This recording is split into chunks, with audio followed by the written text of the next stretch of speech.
The last thing my father said to me was, "Take care of your sister." I never imagined those words would come back to haunt me quite like this. I'm Desiree, and until 3 months ago, I thought I knew exactly who I was. The responsible older sister, the one who always did the right thing. Now, I'm not so sure anymore. "You look tired," Nancy said, sliding a steaming latte across my kitchen table. "When was the last time you actually slept?" I shrugged, wrapping my hands around the warm cup. "Sleep's overrated when you're trying to figure out how to make rent next month." "Still nothing from the inheritance?" The word made my stomach clench. "According to Ainsley, Dad left everything to her. Everything." I took a sip of coffee, letting the bitter taste match my mood. "She showed up at my apartment last week in her new Mercedes, talking about her dream wedding like nothing was wrong." "That doesn't sound like your father at all," Nancy frowned, leaning forward. "He always seemed so fair." "That's what I thought too." I pulled out my phone, showing her the text Ainsley had sent me yesterday. "Look at this. Don't worry, sis. Once the wedding's paid for, I'll help you out with whatever's left." Nancy's eyes widened. "Whatever's left? She's using your inheritance for her wedding?" "Apparently." I forced a smile. "You should see the venue she's booked. Makes Buckingham Palace look modest." The doorbell rang, making me jump. Through the window, I caught a glimpse of Ainsley's perfectly styled blonde hair. "Speak of the devil," I muttered, standing up. Nancy squeezed my hand before I walked to the door. Ainsley burst in like a hurricane in designer clothes. "Des! You'll never believe what happened with the flower arrangements." She stopped short when she saw Nancy. "Oh, hi." "Hi, Ainsley," Nancy replied coolly. "I was just leaving." She gathered her things, giving me a meaningful look. "Call me later." After Nancy left, Ainsley flopped onto my couch. God, she still hates me, doesn't she? Ever since high school. Can you blame her? I remained standing. "You did steal her boyfriend right before prom." Ainsley waved her hand dismissively. "Ancient history. Anyway, about the flowers." "Actually," I interrupted, "can we talk about Dad's will?" Her expression shifted slightly, so quickly I almost missed it. "What about it?" "It just seems odd that he'd leave everything to you." Ainsley stood up, smoothing her dress. "He knew I needed it more. You've always been the responsible one, Des, the successful one." She walked to my window, gesturing at my modest apartment. "I mean, you're doing fine on your own." "Fine?" I laughed incredulously. "I'm about to lose my apartment." "Don't be so dramatic." She turned back to me, her smile not quite reaching her eyes. "Look, once I'm married to Sergio, I'll help you out. Promise." Something in her tone made me pause. "What do you mean, once you're married?" "Oh, you know." She fumbled with her purse. "Just wedding expenses and all that. Speaking of which, you are coming to the dress fitting tomorrow, right? As my maid of honor?"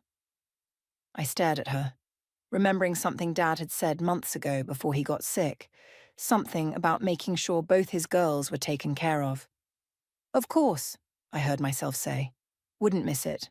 After Ainsley left, I sat in my quiet apartment, replaying her words in my head. Something wasn't adding up. The way she'd avoided my eyes when talking about the will, that comment about waiting until after the wedding. My phone buzzed with a text from Luke, our older brother. "Hey sis, just heard about Dad's will from Ainsley. You okay?" I typed back, "Actually no. Can you meet me tomorrow? There's something I need to check." His response came quickly. "Noon at Murphy's." "Perfect," I replied, already forming a plan. I walked to my bedroom and opened my closet, pulling out the old shoebox where I kept important documents. At the bottom was Dad's business card for his lawyer, Mitchell Robinson. I'd been avoiding this call, telling myself to trust Ainsley, to keep the peace. But Dad's last words echoed in my head. "Take care of your sister." Maybe it was time to figure out exactly what that meant. I picked up my phone and dialed Mitchell's number, my heart pounding as it rang. "Mitchell Robinson's office," a voice answered. "Hi," I said, gripping the phone tighter. "This is Desiree Franklin. I need to talk to you about my father's will." Murphy's was packed for lunch when I arrived, but I spotted Luke immediately at our usual corner booth. He stood up to hug me, and I noticed the dark circles under his eyes matched mine. "You look terrible," he said, sliding a menu my way. "Thanks. You're not exactly glowing yourself." I sat down, scanning the diner for familiar faces. "Did you tell anyone we were meeting?" Luke shook his head. "Not even Sarah." "What's going on, Des? Your text seemed urgent." Before I could answer, the waitress appeared. After ordering coffee, I pulled out a manila envelope and placed it on the table. "I met with Mitchell this morning," I said quietly. Luke's eyebrows shot up. "Dad's lawyer? What did he say?" "That's the thing." I leaned forward. According to him, Dad's original will split everything equally between the three of us. But 2 weeks before he died, someone brought in a new will, signed and notarized. Let me guess, leaving everything to Ainsley? I nodded, pulling out some papers. Look at these bank statements. The day after Dad died, Ainsley transferred almost everything to a new account, then started making massive withdrawals. Luke whistled low. The wedding? 50,000 for the venue alone. I spread the papers across the table. But here's what's weird. Look at the signature on the new will. He studied it, frowning. Something's off. Mitchell thinks so too. He's having a handwriting expert look at it. The waitress returned with our coffee, and we fell silent until she left. "What are you going to do?" Luke asked, stirring sugar into his cup. My phone buzzed. A text from Nancy. "At the dress fitting. Where are you?" "Ainsley's freaking out." "Shit," I muttered. "I'm supposed to be at the bridal shop." "Go," Luke said, gathering the papers. "I'll look into this more." "But Des?" He caught my arm as I stood. "Be careful. If Ainsley did forge Dad's signature..." "I know." I grabbed my purse. "Just don't tell anyone about this yet." The bridal shop was the explosion of white tulle and nervous energy. Ainsley stood on a pedestal draped in what looked like an entire department store's worth of lace. "You're late," she snapped, while the seamstress pinned her hem. "Traffic," I lied, catching Nancy's eye in the mirror. She gave me a subtle nod. We'd talk later. "Whatever." Ainsley twirled, the dress sparkling under the boutique lights. "What do you think?" "Sergio's mother says it might be a bit much, but I think it's perfect." I watched her preen in the mirror, remembering how we used to play dress-up in Mom's old clothes. Before she died, before Ainsley learned that charm could get her anything she wanted. "It's beautiful," I said, and it was. Just like everything else she was buying with money that wasn't hers. My phone vibrated again. Mitchell. "Expert confirmed. Signature doesn't match. Meeting tomorrow, 9 a.m. "Who keeps texting you?"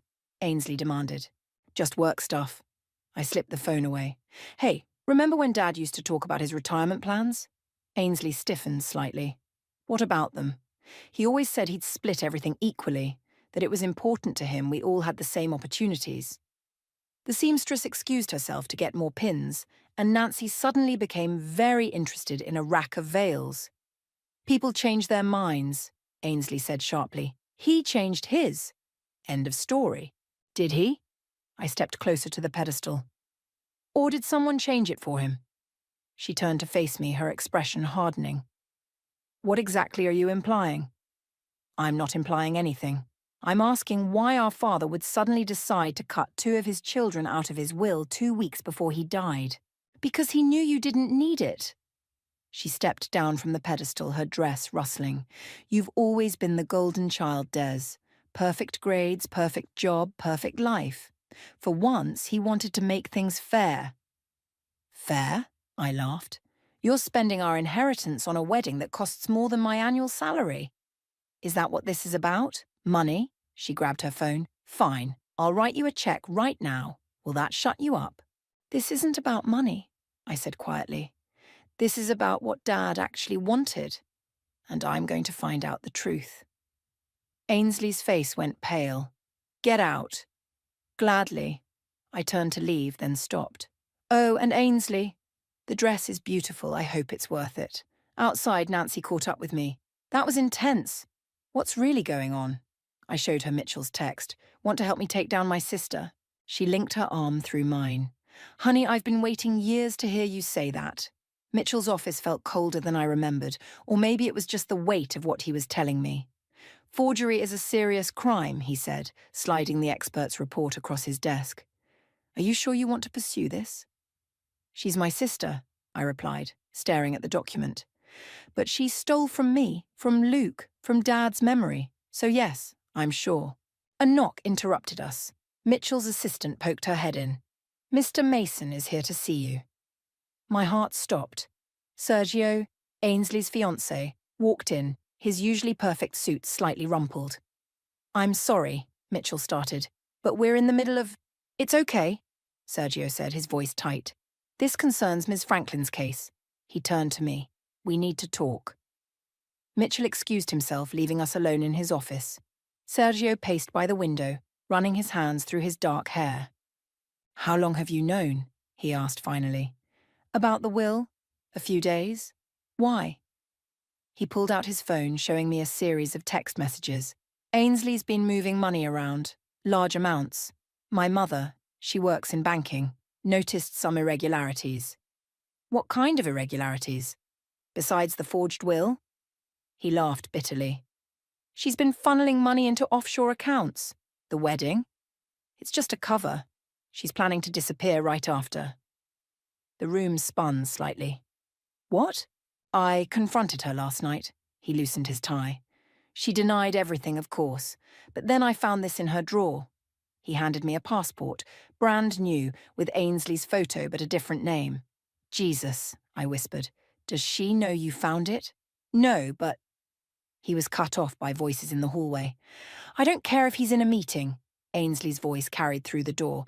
That's my fiancé's car outside. I shoved the passport into my bag just as she burst in. She froze when she saw us together. What's going on? Her eyes darted between us. Just discussing the wedding, Sergio said smoothly. Desiree had some concerns about the venue payment. In our lawyer's office.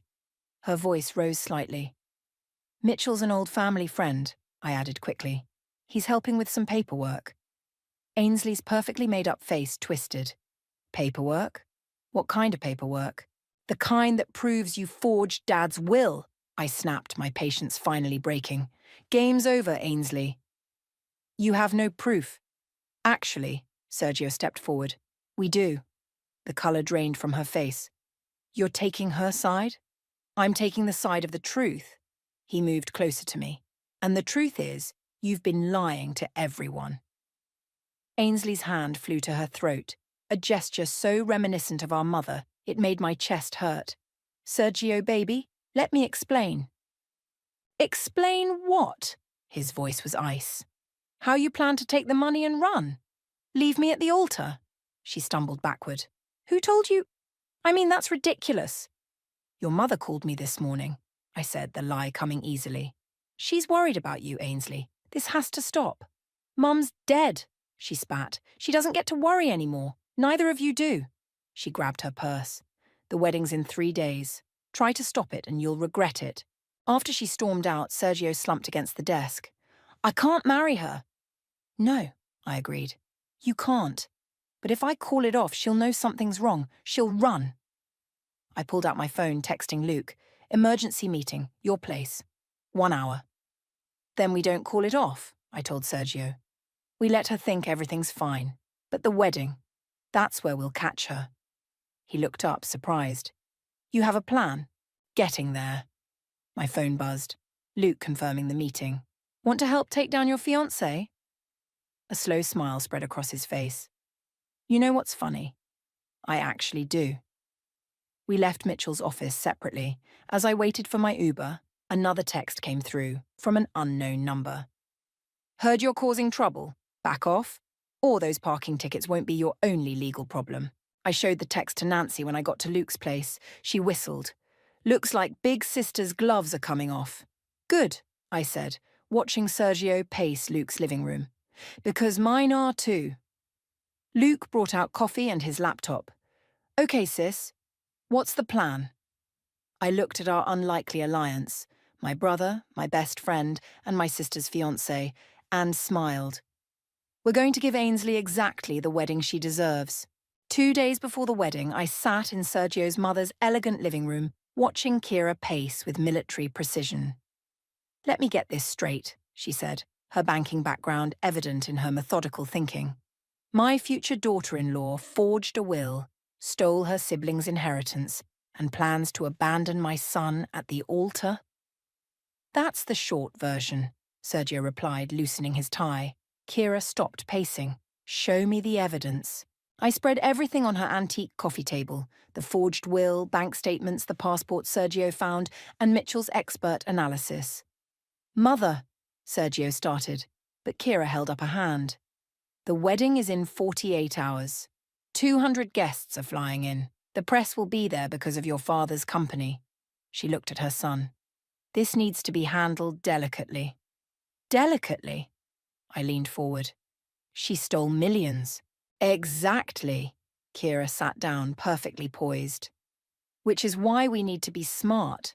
A public scandal would hurt everyone, including your family's reputation." My phone buzzed. A text from Luke. "I just got back from the bank. Huge withdrawal." "She's moving faster than we thought." I showed them the message. Kira stood up again. "I need to make some calls. Sergio, get me Mitchell's number." As they left the room, Nancy slipped in through the patio doors. "You need to see this." She handed me her tablet. "Just found it on Ainsley's cloud drive." I scrolled through what looked like email exchanges between Ainsley and someone named Alex.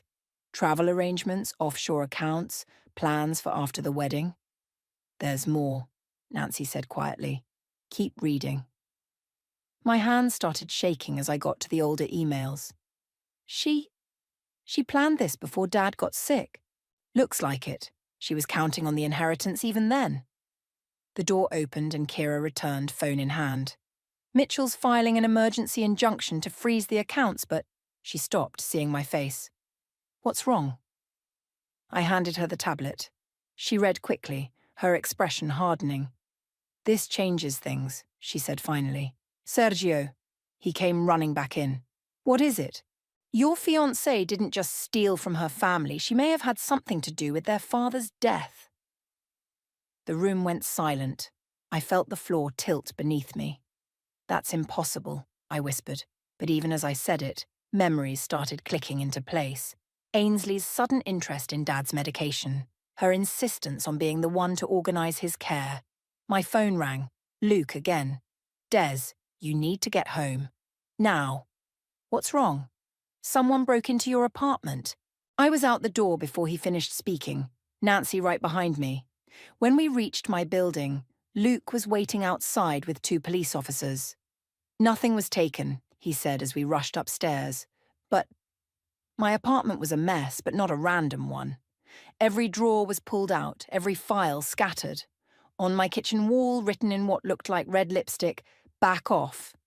"Classic intimidation tactic," one officer said, taking photos. "Do you know who might have done this?" I caught Luke's eye. We both knew, but without proof. "I'll need to file a report," I said instead. After the police left, Luke, Nancy, and I sat among the chaos of my apartment. "She's desperate," Nancy said, helping me pick up scattered papers. "This proves it." "She's dangerous," Luke corrected. "Maybe we should stop." "No." I stood up, finding Dad's photo among the mess. His smile so similar to Ainsley's, but genuine, warm. "She doesn't get to win. Not after this." My phone buzzed again. "Sergio. Mother has a plan. Meeting tonight at 8. Bring everything." I showed the others the text. "You in?" Nancy squeezed my hand. "Always." Luke sighed but nodded. "Someone has to keep you from doing anything too crazy." That evening, we gathered in Kira's study. Me, Luke, Nancy, Sergio, Kira, and Mitchell. 6 people against my sister's carefully constructed house of cards. "The wedding is tomorrow," Kira said, spreading blueprints of the venue across her desk. "Everything needs to be perfect, until it isn't." Mitchell adjusted his glasses. "The police are ready. They just need our signal." "And the evidence?" "All here." He patted his briefcase. including those emails. I looked around at these people who were risking so much to help me. Thank you, all of you. Kira's smile was sharp. Save your thanks for tomorrow, dear. We're about to give your sister a wedding she'll never forget. As we finalized the details, my phone lit up with a text from Ainsley. Can't wait to share my special day with you, sis. Sleep well. I texted back. Wouldn't miss it for the world. The bridal suite buzzed with nervous energy as makeup artists and hairstylists fluttered around Ainsley. She sat in front of a massive mirror, looking every bit the perfect bride. Your turn, Des, she called out, patting the chair next to her. Can't have my maid of honor looking anything less than perfect. I caught Nancy's eye in the mirror as I sat down. She gave a subtle nod. Everything was in place. You seem calm, I said to Ainsley while a stylist started on my hair. Why wouldn't I be? She smiled, but her fingers kept fidgeting with her diamond bracelet. It's my perfect day. My phone buzzed. Luke. Police are here. Undercover. Mitchell has the papers ready. Who keeps texting you? Ainsley snapped. Just work stuff. I slipped the phone away. Hey, remember Dad's wedding toast at Cousin Rachel's wedding? The makeup brush in her hand froze. Why are you bringing that up? Just thinking about him today. Wish he could be here. Well, he's not. She stood abruptly, her white robe swishing. I need air. Everyone out, except Des. The room cleared quickly. As soon as the door closed, Ainsley's perfect bride facade cracked. What game are you playing? She hissed. No game, just remembering Dad's favorite saying. The truth always comes out. She grabbed my arm, her manicured nails digging in. Listen carefully. In 2 hours, I'm walking down that aisle. Nothing is going to stop that. Understand? A knock at the door made us both jump. Kira entered, elegant in deep blue. Everything all right, girls? Her eyes fixed on Ainsley's grip on my arm. Ainsley released me instantly, smile back in place. Perfect. Just sister stuff. Wonderful. Kira held up a small box. I brought something for you, dear. Family tradition. Inside was a delicate pearl necklace. Ainsley's eyes widened. It's beautiful, she breathed. Let me help you put it on. Kira moved behind her, catching my eye in the mirror. You know, my grandmother always said pearls represent tears. Funny tradition for a wedding, isn't it? Ainsley's smile flickered. I should finish getting ready. Of course. Kira headed for the door, then paused. Oh, and Ainsley, your mother would be proud. You look just like her. The moment she left, Ainsley grabbed her phone, fingers shaking as she typed. My own phone buzzed. Nancy. Package in her room, right where she said it would be. Everything okay? I asked innocently. Fine, Ainsley practically shouted. Everything's fine. Where's my dress? The next hour passed in a blur of white tulle and nervous energy. As I helped Ainsley into her gown, I noticed she kept checking her phone, growing more agitated each time. Another text from Luke. Ready when you are. Time for the photos, the wedding planner burst in. Everyone in position. Outside, guests were arriving. I spotted Sergio greeting them, playing his part perfectly. Luke stood by the entrance, chatting with Mitchell. Everything was ready. Des, Ainsley called from behind me. For a moment she sounded like my little sister again, the one who used to crawl into my bed during thunderstorms. Do you think Mom and Dad would really be proud? I turned to look at her, this beautiful, broken person who'd destroyed our family for money. I think they'd want you to do the right thing. Her face hardened. The right thing is subjective. She checked her phone one last time, then straightened her shoulders. Let's get this show on the road.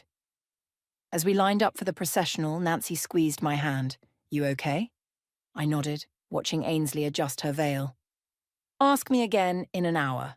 The wedding planner started organising everyone. Places, please. We start in 5 minutes. Ainsley's phone buzzed one final time. As she read the message, all the colour drained from her face. No, she whispered. No, no, no. Problem? I asked. She grabbed her clutch, hands shaking. I have to. The wedding march started playing. Guests stood up. Sergio waited at the altar. Ready? I asked my sister. She looked at me then, really looked at me, and for the first time I saw real fear in her eyes. What did you do? Nothing yet, I straightened her veil. But Dad always said the truth comes out. Remember? The doors opened. The bridesmaids started walking. It's your perfect day, sis, I whispered. Wouldn't want to keep everyone waiting. As we took our places for the processional, I saw Mitchell slip into the back row, briefcase in hand. Luke nodded from his position. Nancy adjusted her bouquet, where her phone was ready to record everything. The wedding march reached its crescendo. All eyes turned to the bride.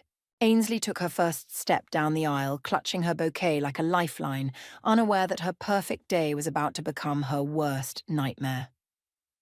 The string quartet played softly as Ainsley floated down the aisle, every eye in the cathedral fixed on her. She looked perfect, too perfect, like a porcelain doll about to shatter. The minister began his speech about love and trust, but I barely heard him. I was watching Sergio, waiting for our signal.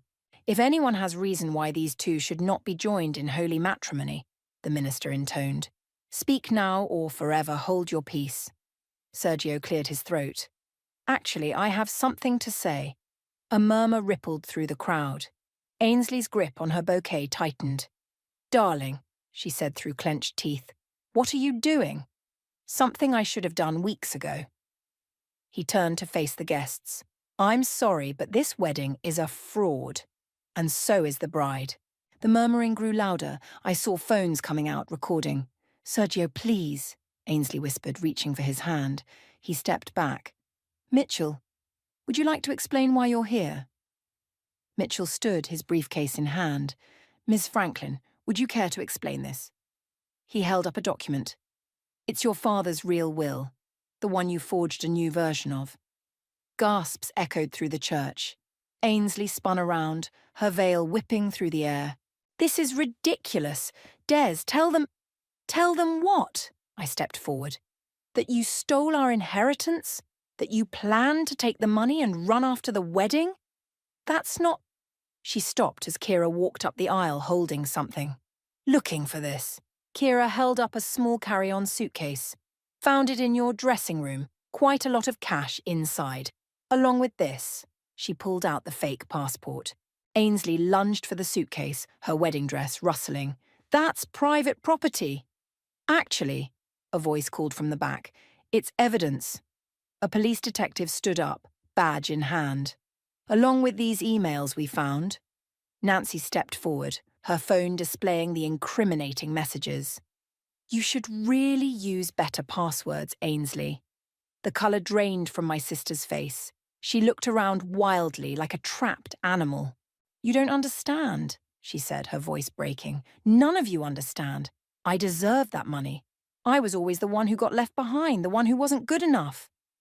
So you forged Dad's will? Luke called out. Made him sign it when he was too sick to know what he was signing? He wanted me to have it, she was screaming now, mascara running down her cheeks. He told me. He told you to take care of your sister. I cut in. Those were his last words. But you couldn't even do that, could you? The detective was walking down the aisle now, another officer beside him. Ainsley backed away from them, bumping into the altar. This isn't happening. This can't be happening. Ainsley Franklin, the detective said. You're under arrest for fraud, forgery, and grand theft. You have the right to remain silent. She bolted, or tried to. Her heel caught in her dress train, and she went down hard, scattering rose petals across the marble floor. The church erupted in chaos. Guests stood, phones recording everything. The officers helped Ainsley up, reading her rights as they cuffed her. You, she spat at me as they led her past. You planned this. Your own sister. No, I said quietly. You did this. Every single bit of it. She struggled against the officers. I hate you. I've always hated you. Perfect Desiree, everyone's favourite. Save it for your lawyer, Kira cut in coldly. As they took her away, her veil fell to the ground. I picked it up, the delicate lace trembling in my hands. The guests started filing out, whispering among themselves. Luke came to stand beside me, putting an arm around my shoulders. You okay? I nodded, watching Sergio talk to the police. Did we do the right thing? She gave us no choice. Nancy said, joining us. You saw those emails. She was going to take everything and disappear. Mitchell approached, holding a stack of papers. The courts will need statements from all of you. And there's the matter of reinstating the original will. Later, Luke said firmly. Right now, my sister needs a drink. As we walked down the aisle, past the abandoned flowers and scattered programs, I heard someone whisper, "Best wedding ever." I couldn't help but laugh even as tears pricked my eyes. Dad always said go big or go home. Outside, reporters were already gathering. Kira took charge, directing them away from us toward her PR team. Come on. Nancy linked her arm through mine. Let's get out of here before they realize you're the wronged sister. In the parking lot, I looked back at the church one last time. The string quartet was packing up, the flowers already wilting in the afternoon sun. Hey, Luke called, holding open his car door. You coming? I took one last look at the church where my sister's perfect day had turned into her worst nightmare, then turned away. Yeah, I said. I'm coming. The courthouse was quieter than I expected. 3 months after the wedding that wasn't, I sat in the front row, watching my sister in her orange jumpsuit. All rise, the bailiff called out. Ainsley didn't look at me as she stood. She hadn't looked at me once during the entire trial. Before we proceed with sentencing, the judge said, would the defendant like to make a statement? Ainsley's lawyer nudged her. She stood slowly, her blonde hair pulled back in a simple ponytail, so different from her elaborate wedding updo. Her voice cracked. She started again. I never meant for things to go this far. That's not what the evidence suggests, the judge replied. The prosecution has shown this was a carefully planned series of crimes spanning several months. You don't understand. Ainsley's voice grew stronger. My whole life I've watched Desiree get everything. The grades, the praise, Dad's approval. So you forged his will? He was dying anyway. She spun around, finally looking at me. You weren't there. You were too busy with your perfect life while I took care of him. Ms. Franklin, the judge warned. You want to know the truth? Ainsley continued, tears streaming down her face. I did it because I could. Because for once in my life, I wanted to be the one who won. Is that what you want to hear, Des? Nancy squeezed my hand as I stood up. Your Honour, I said. May I speak? The judge nodded. Ainsley, I turned to my sister. Do you remember when Mum died? You were 12. You crawled into my bed every night for months. Don't, she whispered. You said you were scared of being alone, and I promised you'd never be alone, that we'd always have each other's backs. Stop it. But somewhere along the way, you decided that wasn't enough, that love wasn't enough, that you needed to win, even if it meant destroying our family. You don't know what it's like, she shouted, living in your shadow. No, I agreed, but I know what it's like to lose my sister. And that hurts more than any amount of money you stole. The judge cleared his throat. If there are no further statements, I'm ready to proceed with sentencing. What happened next seemed to move in slow motion. The judge's words echoed through the courtroom. 5 years in state prison, restitution of all stolen funds, possibility of parole after 3 years with good behaviour. Ainsley collapsed into her chair. Her lawyer patted her shoulder awkwardly. As the bailiff led her away, she stopped briefly beside me. I really did love you once, she whispered. I still love you, I replied. That's the difference between us. Outside the courthouse, reporters swarmed us. Luke pushed through them, creating a path to the car where Sergio waited. How does it feel to see justice served? Someone shouted. Will you press additional charges? What about the wedding expenses? Kira appeared suddenly, her PR team in tow. The family has no comment at this time. Please respect their privacy. In the car, Sergio handed me a tissue. You okay? Ask me tomorrow. I looked at the manila envelope in my lap. Dad's original will, finally executed properly. What about you? He smiled sadly. I'm selling the ring, donating the money to fraud prevention charities. Speaking of money, Mitchell said from the front seat, we need to discuss what you want to do with the estate. I opened the envelope. looking at the figures that had caused so much damage. Actually, I have an idea about that. Later that evening, we gathered at Luke's place, the same group that had planned Ainsley's downfall, now planning something very different. A foundation, Nancy read over the proposal I'd drafted. For women in financial crisis, I explained.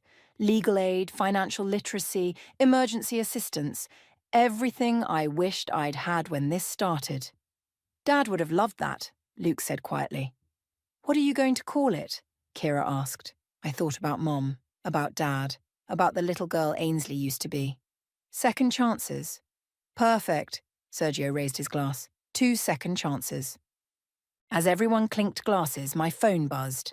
A message from an unknown number. Package arrived for you at the prison. From your sister. Inside was a single sheet of paper, covered in Ainsley's familiar handwriting. Des, I'm sorry. Not just for the money. For everything. You were right. Love should have been enough. Maybe someday I'll figure out why it wasn't. Hey, Nancy peered over my shoulder. You okay? I folded the note carefully, tucking it away. Ask me in 5 years. When she gets out? Yeah. I looked around at my chosen family, the people who'd helped me through the darkest days. Maybe by then we'll both be ready for a second chance. Luke raised his glass again. To family, the ones we're born with and the ones we choose. To family, we echoed, and I felt something inside me finally begin to heal. The autumn breeze rustled through the cemetery as I placed fresh flowers on Dad's grave. The sound of footsteps behind me made me turn. I wasn't sure you'd come, I said. Ainsley stood there in simple jeans and a sweater, her blonde hair shorter now, less perfect. Prison had changed her in subtle ways. I almost didn't. She knelt beside me, touching the headstone. First time I've been here since... I know. We sat in silence, watching leaves dance across the grass. The foundation's doing well, I said finally. We just opened our 3rd office. I saw the article. She plucked at the grass. Nancy sent me the clipping. She writes to me sometimes. That was news to me. What else does she write about? Luke's baby. Sergio's engagement. You. She looked up. Why didn't you tell me you were using my wedding venue as the foundation's headquarters? Wasn't sure how you'd feel about it. She laughed. A real laugh, not the practiced one I remembered. It's perfect, actually. Poetic justice. My phone buzzed, a text from Mitchell. Papers are ready when you are. That's why I'm really here, Ainsley said, catching my expression. The restitution papers. I pulled the envelope from my bag. You don't have to sign them. The parole board already approved your release. I want to. She took the papers, scanning them quickly. Using my share of Dad's inheritance to fund the foundation, it feels right. You could keep it. Start over somewhere. She shook her head. I need to fix what I broke. Or at least try. I handed her a pen. She signed quickly, then handed everything back. So what now? I asked. Now? She stood up, brushing grass from her jeans. Now I get a job. A real one. Luke offered me a position at his company. Entry level, minimum wage. Really? He said everyone deserves a second chance, even little sisters who screw up spectacularly. I smiled, remembering our foundation's name. He's right. Des? Her voice wavered slightly. That day in court, when you said you still loved me, did you mean it? Instead of answering, I reached into my bag and pulled out an old photo album. Remember this? She sat back down, opening it carefully. Inside were pictures of us as kids, birthday parties, dance recitals, family vacations. Mum's camera, she whispered. You kept it? Look at the last page. She turned to find a recent photo, Nancy's birthday party last week. Luke was there with his wife and baby, Sergio and his new fiancée, Kira, and several women from the foundation.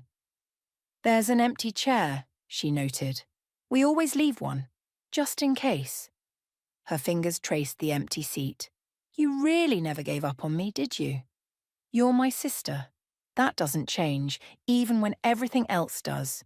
She closed the album, wiping her eyes. I don't deserve you. Probably not, I agreed, making her laugh through her tears. But family isn't about deserving, it's about choosing to stay even when it's hard. Standing up, I held out my hand. Come on. Nancy's making dinner. That empty chair's waiting. She hesitated. Everyone will be there. Everyone who matters. What if they hate me? They might, I admitted. For a while. But they also might surprise you. They surprised me. She took my hand, letting me pull her up. As we walked to the car, she stopped suddenly. I never asked, what happened to my wedding dress? Donated it to a women's shelter.